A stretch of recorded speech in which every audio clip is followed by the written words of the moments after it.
பயம் அப்படின்றது வந்து திமுகவுக்கு தான் பயமா இருக்கு. நீங்கள் களத்தில் திமுக கவுண்டரே பண்ணலை. சவுத்துலலாம் பல இடங்களில் ஏடிஎம்கே நோமர் அன்வர் ராஜா மட்டும் இல்லை, ஏற்கனவே இதே கருத்தில் பல பேர் அதிமுகவில் இருந்துட்டுருக்காங்க.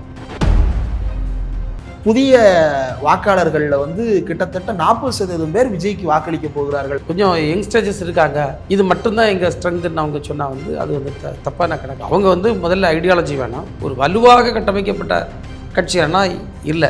அவர் ரொம்ப பேசிக்காக திராவிடம் தமிழ் தேசியம் அதுதான் என்னுடைய இரு கண்கள்னு சொல்லி. இது திராவிடம் என்பது எவ்வளவு ஒரு கிரிட்டிக்கல் வார்த்தை என்பது எத்தனை பேர் புரிஞ்சுக்கான்னு தெரியும். அந்த முதலைக்க வாயில் மாட்டின மாதிரி பாஜக போய் மாட்டிகிட்டு இருக்கு. அந்த முதல்ல அதை விழுங்க போதா, இது எஸ்கேப் ஆகி வருதா, ஒன்றுமே நம்ம தெரியாது. மாட்டிக்கிட்டு அவர்கிட்ட கமிட் ஆகிட்டார். இப்போ அவர் வெளியே வரைச்சுமே திரும்ப ஒரு சந்தேகம் ஒரு பேரில் வருது.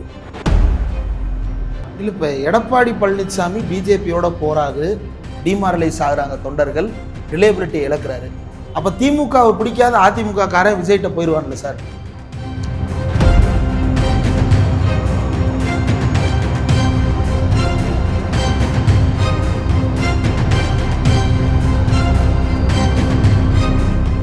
Welcome to on record. இன்றைக்கு நம்மோடு நேர்காணலுக்காக சிறப்பு விருந்தினராக மாண்புமிகு அமைச்சர் மனோ தங்கராஜ் அவர்கள் இணைந்திருக்கிறார். அவரோடு பேசலாம். சார் வணக்கம். சார் பயம் அப்படின்றது வந்து திமுகவுக்கு தான் பயமா இருக்கு, நாங்கள் 2 பேரும் ஒன்னா சேர்ந்து பெருவாரியான வெற்றியை பெற்று விடுவோம் என்று திமுக பயந்து போய் இது மாதிரியான பொய் பிரச்சாரங்களை செய்கிறது அப்படின்ற ஒரு பார்வையை முன்வைக்கிறாங்க. நீங்கள் களத்தில் திமுக கவுண்டரே பண்ணலை. நீங்கள் வந்து பார்த்தீங்கன்னா சவுத்துலலாம் பல இடங்களில் ஏடிஎம்கே நோமர்னு சொல்லக்கூடிய அளவுக்கு கிளப்பிட்டு இருக்கு. அது எப்படி சார் ஏடிஎம்கே நோமர் ஆகும்? நீங்கள் அவ்வளோ உங்களுக்கு தம்பி, நீங்கள் வந்து அவங்க எந்த கேடர் பேஸ்ட் ஆக்டிவிட்டியும் அவங்க பண்ணலை. ஓகே, இப்போ நம்ம சொல்லலாம் அது இருக்குது இது இருக்குது அங்கே இருக்குது இங்கே இருக்குன்னு. நீங்கள் திமுக வந்து பயந்துருந்தால் இவ்வளோ வலுவாக பணிகள் எடுத்துகிட்டு போமா?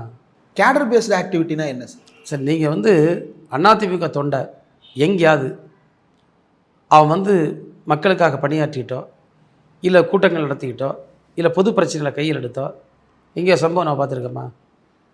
இல்லை அங்கே கட்சி ஆக்டிவிட்டின்னு எதாவது பண்ணாங்களா? நான் எங்கேயும் பார்க்கல. எங்கேயோ இருந்துக்கிட்டு சமூக வலைத்தளங்கள்லையோ அப்படி இப்படி அவங்க பேசுறது தவிர ஒரு ஒரு வெகுஜன இயக்கமாக அதை நடத்திட்டு இருக்காங்களான்னா இந்த 5 வருஷமாக அவங்க நடத்தவில்லை என்பதற்கு 1000 சான்று என்னால் சொல்ல முடியும். அப்போது எங்கேயுமே அவங்கள காண முடியாமல் எங்களுடைய பேஸ் இருக்குன்னு சொல்லிட்டு இருந்தாங்க.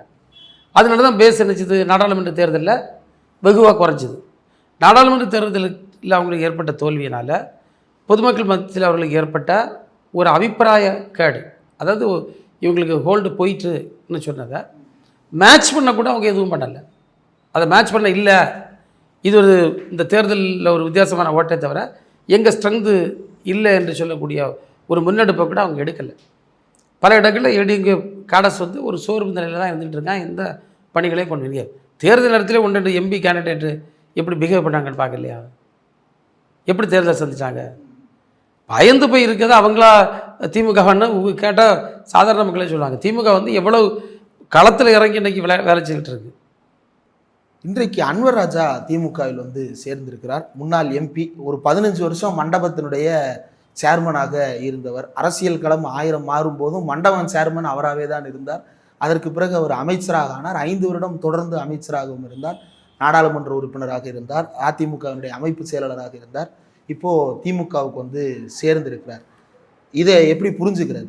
இல்லை, இதில் என்ன பார்க்கணுன்னா அன்வர் ராஜா மட்டும் இல்லை, ஏற்கனவே இதே கருத்தில் பல பேர் அதிமுகவில் இருந்துகிட்ருக்காங்க.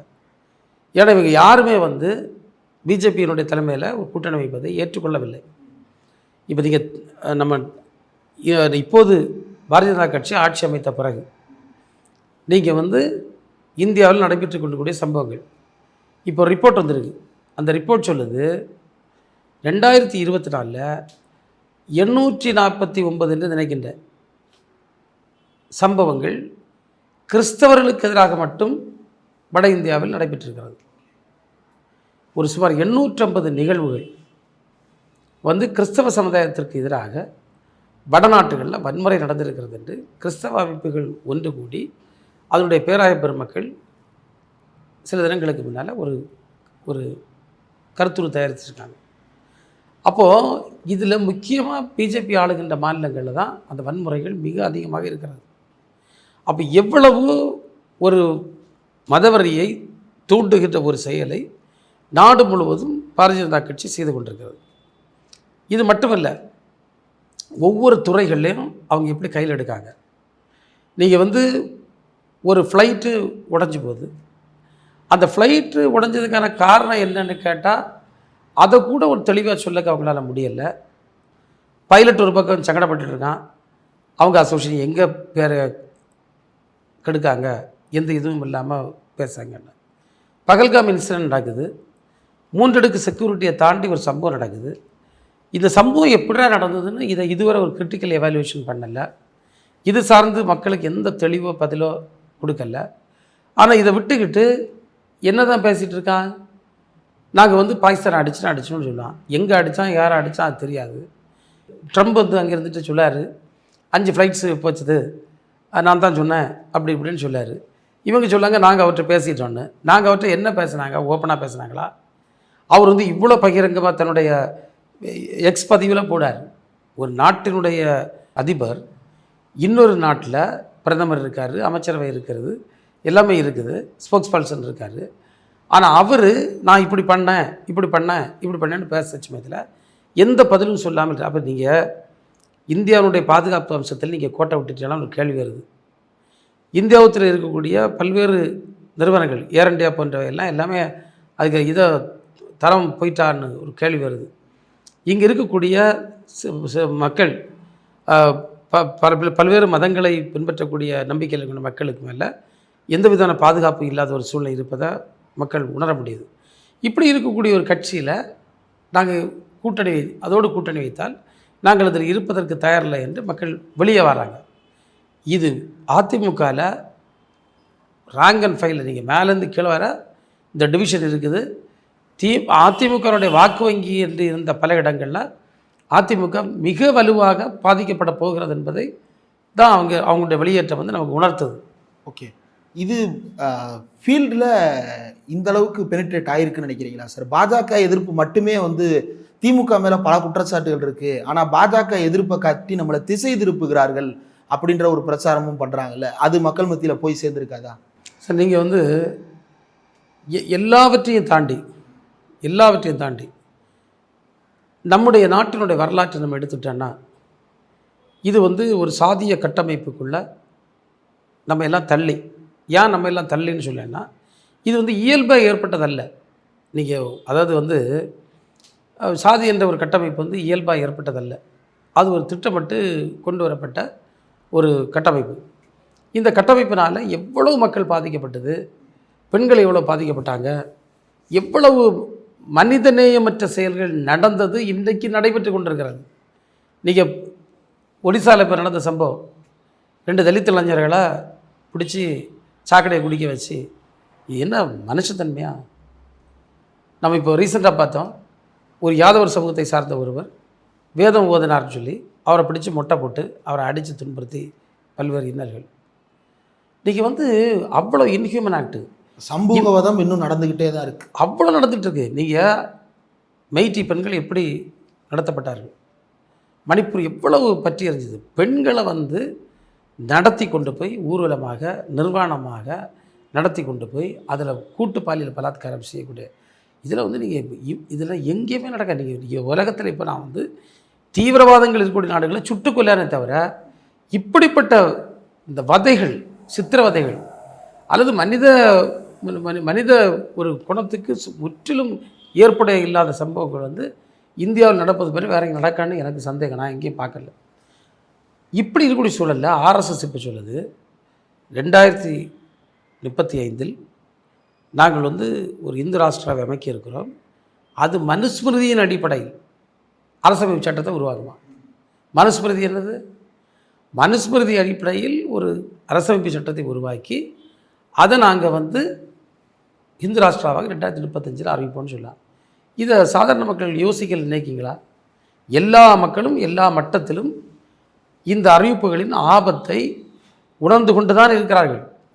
இன்றைக்கி வந்து உயர் பொறுப்புகளில் யாருக்கு இப்போ அண்மையில் ஒரு செய்தி நான் கூட எக்ஸில் போட்டிருந்தேன்.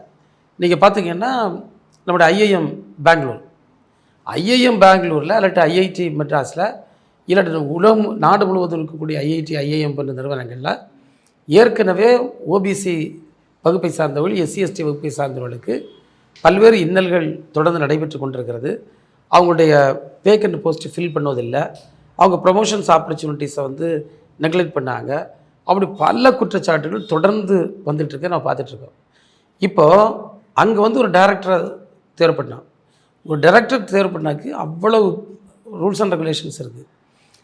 அதுக்கு முற்றிலும் எதிராக அங்கே எஸ்சிஎஸ்டி அட்ராசிட்டிஸ் நடந்து அதில் குற்றம் சாட்டப்பட்ட ஒருவர் எஃப்ஐஆர் இருக்குது, இதில் இன்வெஸ்டிகேஷன் பெண்டிங்.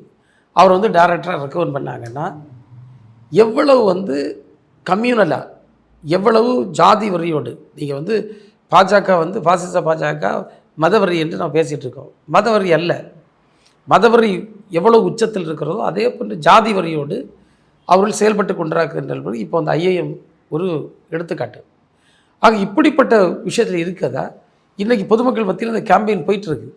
நீங்கள் வந்து பிஜேபி எதிர்ப்பு என்பது நாங்கள் வந்து வெறும் அரசியல் எதிர்ப்பு அல்ல, இஷ்யூ பேஸ்டு தான்.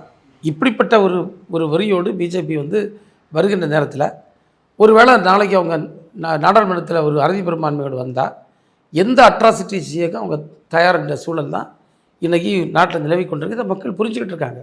ஓகே, புதிதாக வந்திருக்கக்கூடிய தமிழக வெற்றி கழகம் நடிகர் விஜய் அவர் வந்து திமுக கபட நாடகம் ஆடுகிறது, என் பின்னால் அவ்வளவு இளைஞர்கள் இருக்கிறார், எங்கே போனாலும் அவர்கிட்ட வந்து இப்போ மதுரை ஏர்போர்ட்டுக்கு போனார் அப்படின்னா ஒரு மிகப்பெரிய கூட்டம் அவருக்கு பின்னாடி போகிறத பார்க்க முடிகிறது. சென்னையில் ஆர்ப்பாட்டம் நடத்துனாங்க அப்படின்னா பல ஆயிரக்கணக்கான பேர் வந்து பின்னாடி வர்றாங்க. அடுத்து மதுரையில் மாநாடு நடத்த போகிறாரு. இன்னும் சொல்லப்போனால் பாஜகவை கலட்டி விட்டு அதிமுகவும் தாவேக்காவும் ஒன்று சேர போகிறது, தமிழ்நாடு அரசியலே திரும்ப போகிறது, திமுக வந்து பகல் கனவு காணுகிறது, அந்த அளவுக்கு ப்ரெடிக்ஷன்ஸ் வந்து போகுது. புதிய வாக்காளர்களில் வந்து கிட்டத்தட்ட 40% பேர் விஜய்க்கு வாக்களிக்க போகிறார்கள் அப்படின்ற மாதிரியான கருத்து கணிப்புகள் உலாவ தொடங்குது. விஜயோட அரசியல் பிரவேசத்தை எப்படி பார்க்குறீங்க? இப்போ நீங்கள் வந்து அவர் ஒரு ஆகச்சிறந்த நடிகர், அவருக்கு வந்து பெரிய ஃபாலோயிங், ஃபேன் ஃபாலோயிங் இருக்குது என்பதற்கு நான் மாற்று கருத்து இல்லை. நான் உண்மையிலே நான் சினிமா பார்க்கறதில்லை, எனக்கெல்லாம் ரொம்ப அதை பற்றி அந்த சினிமாவுடைய தாக்கத்தை பற்றி எனக்கு தெரியாது. ஆனால் நான் திரும்ப நான் ஒரு விஷயத்தை நான் வலியுறுத்தி சொல்லிட்டு இருக்கேன். நீங்கள் ஒரு அரசியல் கட்சியை கட்டமைப்பதற்கு முதல்ல வந்து ஒரு காஸ், ஒரு ஒரு முறையான காரணம், அதற்கான ஒரு தேவை, அதற்கான ஒரு கொள்கை, இது வந்து பேசிக். இப்போ இது வந்து அங்கே லேப்ஸ். இப்போ அவங்க வந்து திமுக எதிர்ப்பு பாஜக எதிர்ப்புன்னு சொன்னாங்க. இதை தவிர ஆழமாக ஒரு கருத்தியலை வந்து அவங்க வைக்கலை. இப்போ நான் கூட அவங்க வந்து பெரிய ஒரு கருத்தியலை முன்வைப்பாங்கன்னு நான் நினச்சேன். ஆனால் அப்படி எந்த கருத்தியெல்லாம் வைக்கல. அவர் ரொம்ப பேசிக்காக திராவிடம் தமிழ் தேசியம் அதுதான் என்னுடைய இரு கண்கள்னு சொல்லி அந்த லைன்லேயே தானே பயணிக்கிறார். நீங்கள் வந்து இன்றைக்கி யாரோ பேசிகிட்டு இருக்காங்க. நீங்கள் வந்து திராவிடம் என்பது எவ்வளோ ஒரு கிரிட்டிக்கல் ஒரு வார்த்தை என்பது எத்தனை பேர் புரிஞ்சுருக்கான்னு தெரியாது. நீங்கள் வந்து அது உள்ளடக்கி இருக்கக்கூடிய சப்ஜெக்ட் வந்து ரொம்ப பெருசு, சின்ன சப்ஜெக்ட் அல்ல. ஒரே வார்த்தையில் அதை சுருக்க முடியாது. இப்போ அவங்க வந்து இப்போ நான் வந்து பெரிய ஃபியூச்சரிஸ்ட்னு சொல்லேன்னா எப்படி நான் ஒரு ஃபியூச்சரிஸ்ட்? நான் வந்து செக்குலர்னு சொன்னால் எப்படி நான் செக்குலர்? இப்போ ஏடிஎம்கேன்னு சொல்ல நாங்கள் செக்குலர்னு சொல்லலாம், ஒத்துக்கிட முடியுமா? அதிமுக சமூக நீதி பேசும். நீ அதிமுக சமூக நீதி பேசுனா எப்படி நீ வந்து 2035 மனுஸ்மிருதியினுடைய அடிப்படையில் நாங்கள் வந்து ஆட்சி அமைப்போன்னு சொல்லதை கட்சி கூட கூட்டி போயிருக்க? அப்போ அவங்களும் நாங்கள் வந்து சமூக நீதினு தான் சொன்னாங்க. ஸோ இந்த விஷயத்தை நம்ம எடுக்க முடியாது. ஸ்பெசிஃபிக்காக அவங்க வந்து தங்களுடைய நிலைப்பாட்டை சொல்லலை.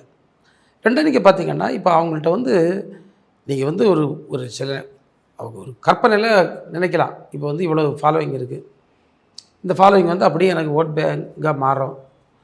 ஏன்னா அவங்களே ஒரு ஸ்டேஜில் வந்து இதை புரிய மாட்டாங்களா?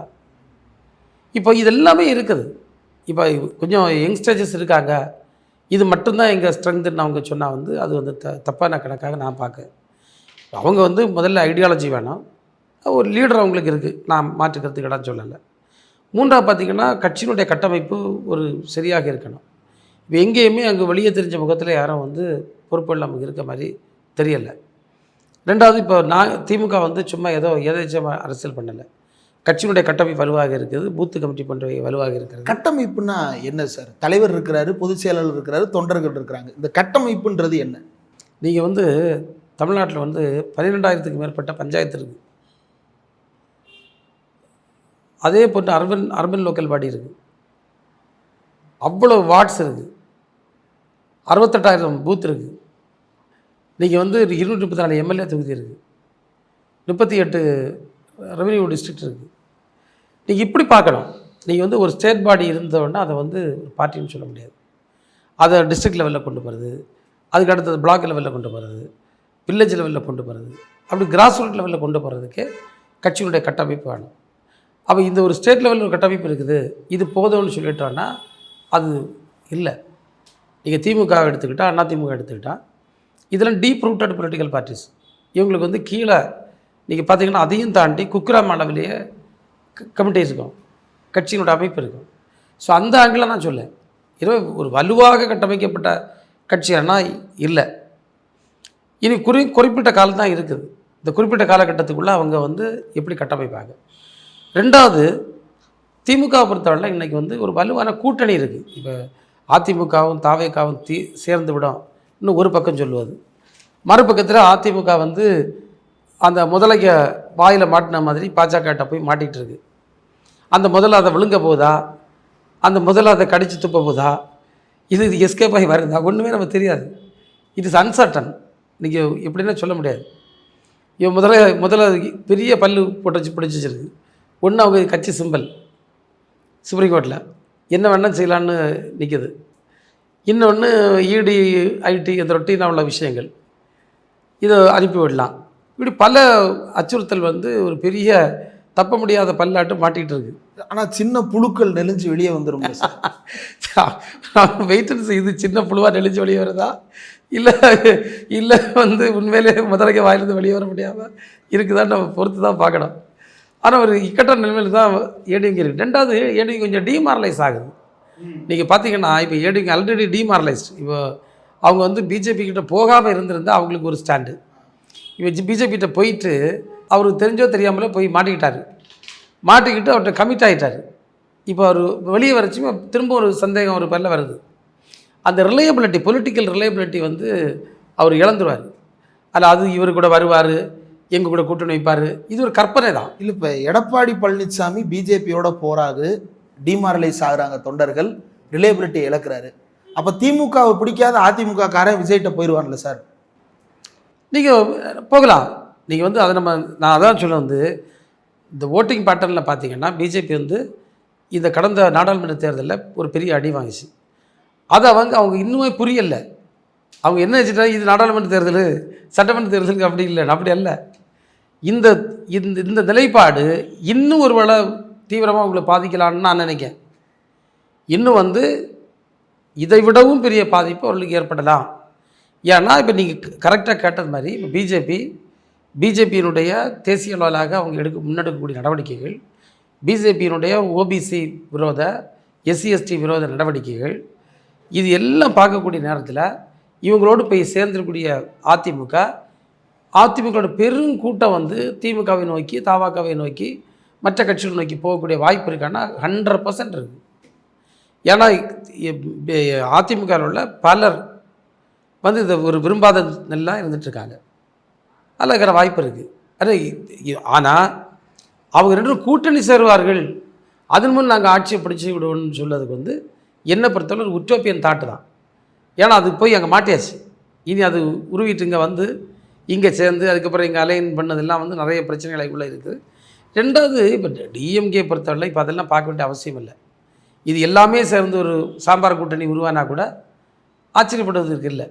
அப்படி வந்தால் கூட நம்ம பேஸ் என்ன, திமுகவோடு இருக்கக்கூடிய கூட்டணி கட்சிகள், திமுகவுடைய தோழமையோடு இருக்கக்கூடிய அமைப்புகள், இப்போ தமிழ்நாட்டை பொறுத்தவரை நிறைய இடதுசாரி அமைப்புகள் இருக்குது. அப்போ இந்த இடதுசாரி அமைப்புகள், சமூக ஆர்வலர்கள், இவங்க வந்து திமுகவை இப்போ ஆதரிக்காங்க. ஏன்னா ஒரு பாசிச அரசாக பாஜக இருக்குது.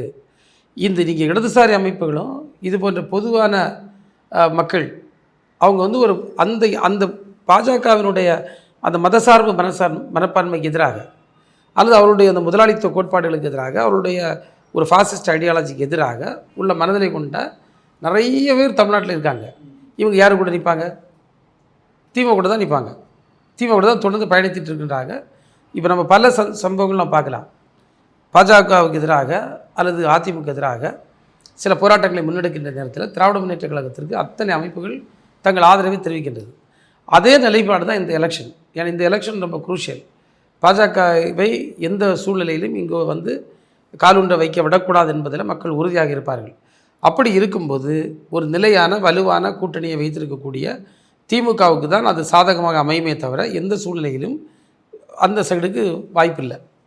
இப்போ திமுகவுடைய பலம் அப்படின்றது மற்ற கட்சிகளினுடைய பலவீனம் அப்படின்ற பார்வை ஒரு பக்கம், நலத்திட்டங்கள் அப்படின்றது, இந்த நலத்திட்டங்கள் மட்டுமே வெற்றி கொண்டு வந்து சேர்த்துருன்னு நம்புறீங்களா சார்? நீங்கள் நலத்திட்டத்தை மட்டும் நம்பி நாங்கள் இருக்கல.